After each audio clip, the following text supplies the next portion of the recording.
What's up mga slow-mo riders? Hold up. Hold up.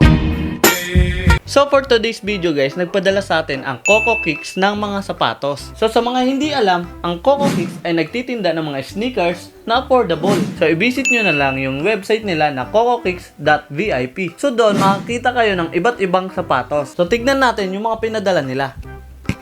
So eto na yung isa. So makikita nyo, eto yung box niya. Para siyang Oreo. So tingnan nyo na lang. Ayan. So napakaganda. Tapos nandito yung label niya. Yan, nakikita nyo yung label niya. Tapos, dito naman, so makikita nyo naman sa box niya, may nakalagay flight, tapos Air Jordan. So ngayon guys, bubuksan na natin siya kung ano ba ang laman nito. Baka pera. You stupid. So pag binuksan nyo to, ayun yung lalabas. So tingnan natin kung ano bang laman nito. So from Coco Kicks. Message from Coco Kicks. So ayan, may mga QR code dito. Pwede nyo silang mahanap. Ito. Yan. So dito naman sa Jordan 4 Military Black, yung tissue paper niya napakaganda, para siyang Oreo. So pag binuksan natin, may isa pang tissue paper. So ayan. So pag bungad nito, ayan na yung sapatos.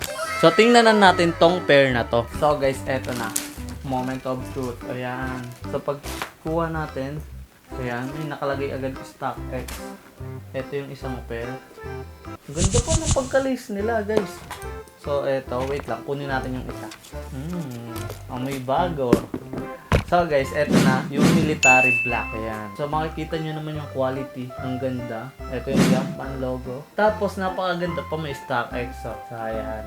So, ang nagustuhan ko dito guys, napakaganda ng kulay niya. Black saka white, tapos gray. So, napaka-neutral nito. So, napaka-daling bagayan. So, dito naman guys, sa toe box niya, yung suede. Ayan, suede tong unahan. Tapos, dito naman leather. Ayan, napakaganda. So, ang ginamit pala dito guys na leather ay tumbled leather. So, ayan, makikita nyo yung mga bump niya. So, dito naman sa tongue niya, nakalagay dito yung Air Jordan. Tapos, flight.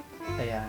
So, ayan. So, napakaganda pa talaga ng lace na to. Oh. So, sa kabilang pair naman tayo. So, dito sa kabilang pair, parehas lang. Malinis talaga sila. Oh. So, guys, ano ko to? Magiging personal ko to. So, ayan. Size 9 pala siya. So, yun guys. Ganun siya kaganda.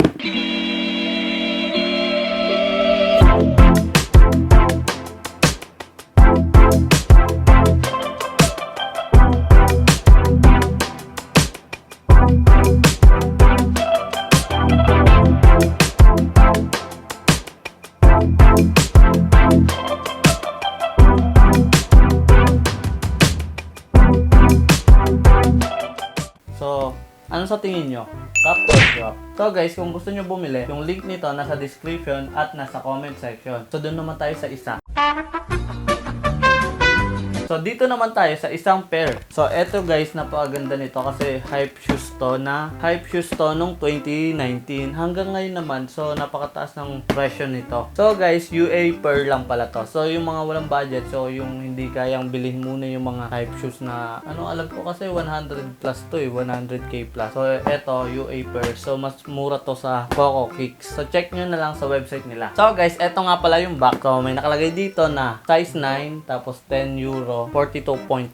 So, yun lang. Tapos, may label din siya dito. So, buksan na natin to.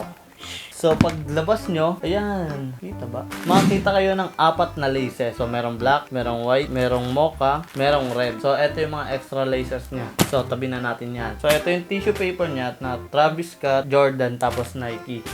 So, pag open natin, dito na yung makikita yung Jordan 1 Travis Scott Mocha. So, napakahaba, di ba? So, guys, napakaganda talaga nito. Yan. So, tanggalin na natin yan. Whee! Oh, tabi na natin to. So, dito tayo sa pair na to. Bango, amoy glue. So guys, eto na yung Travis Scott Jordan 1 Mocha. So, tingnan nyo naman, reverse yung swoosh niya dito. Tapos, yung ginamit na leather dito is tumbled. Tapos, dito rin sa swoosh. Tapos, dito naman, suede. So, nagalaw yung suede nito. Yung nag-iiba-iba yung ano niya. Ewan ko. Basta. Ayan. Tapos, ito yung Jordan logo niya. Dito yung Jordan logo. Tapos, ewan ko kung ano bang material tong suede. Mocha suede ata to. Ewan ko. Basta meron din ako nito. Pero, hindi ko alam kung parehas silang material. So, dito nyo makikita yung Travis Scott na sad face. Yan. So, yung midsole niya ay parang yellow. Ewan ko. Parang vintage vibe. Ganun. Tapos, dito makikita nyo yung Travis Scott. Tapos, dito nyo makikita yung Travis Scott. Ito yung swoosh talaga ng Nike. Tapos, ang napakaganda dito. Kunyari, may tatago kayo, mga 20, ganun. Pwede nyo malagay dito. Ayan. Ayan yung maganda sa kanya. May pocket yung design ng sapatos na to. So, ayan. Pwede nyo malagay dyan yung mga ano nyo. So, eto naman yung toe box niya. Yan. So, malinis din yung toe box niya. So, guys, naka-pink laces na din siya kasi hinayos ko siya. Pinink lace ko na siya kasi mas bagay ito na pink. Tingnan nyo naman, oh. So, anong tingin nyo, guys? Oh, ayan. Nakikita nyo ba yung pagkakaano niya? Quality. So, napakaganda ng pagkamoka niya, diba? So, dito naman tayo sa isang pair. Parehas lang din siya.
Hello guys! Gusto nyo ba kumita ng pera habang nasa bahay lang? So ngayon, may papakilala akong app na pwede kayong kumita ng pera. So eto ang Joybet. So ngayon, tuturuan ko kayo kung paano ba kumita dito sa Joybet. So ang first step ay i-click nyo lang yung link na nasa pin comment. At mapupunta kayo dito sa website ng Joybet. So ngayon naman, magre-register na kayo. Pindutin nyo lang tong register. Ngayon naman, ipapakita ko sa inyo kung ano ba mga laro dito. So ayan, napakadami dito guys na laro sa Joybet. So meron din sila ditong RNG games. So ayan, mamimili na talaga kayo dito ng gusto nyong laruin. Meron din silang MPG games. Ayan, napakadaming laro dito. At meron din silang live games. Yan. Meron din silang lottery. Yan. So guys, pag gusto nyo mag-deposit, i-click nyo lang tong deposit. Tapos, pwede na kayo mag-cash in through GCash. So ngayon, tuturuan ko kayo kung paano ba kumita dito sa Joybet gamit ang referral code. So i-click nyo lang tong account. Tapos sa promotion distributor. At i-click nyo lang ito. At i-invite nyo na ang friends nyo para maglaro dito sa Joybet at sabay-sabay tayo dito magkakapera sa Joybet. So pag madami na kayong napanalunan dito sa Joybet at gusto nyo nang i-withdraw, i-click nyo lang tong withdrawal. O diba, andali? So ganun lang kumita ng pera dito sa Joybet. So ano pang hinihintay nyo? I-click nyo na yung link na nasa pin comment at sabay-sabay tayo maglaro dito sa Joybet. So yun lang guys, so kung gusto nyo umorder, i-visit nyo na yung coakix.vip. So doon makikita kayo ng iba't ibang klase ng sapatos. So lahat ng mga sapatos na hinahanap nyo, nandun na. Kaya ano pang hinihintay nyo? Kaya i-click nyo na yung link na nasa pin comment at i-visit nyo na. So yun lang pala guys ang video natin. Nag-review lang tayo ng Jordan na sapatos. So dito ko natatapos yung video ko. So don't forget to like, comment, share at higit sa lahat, subscribe.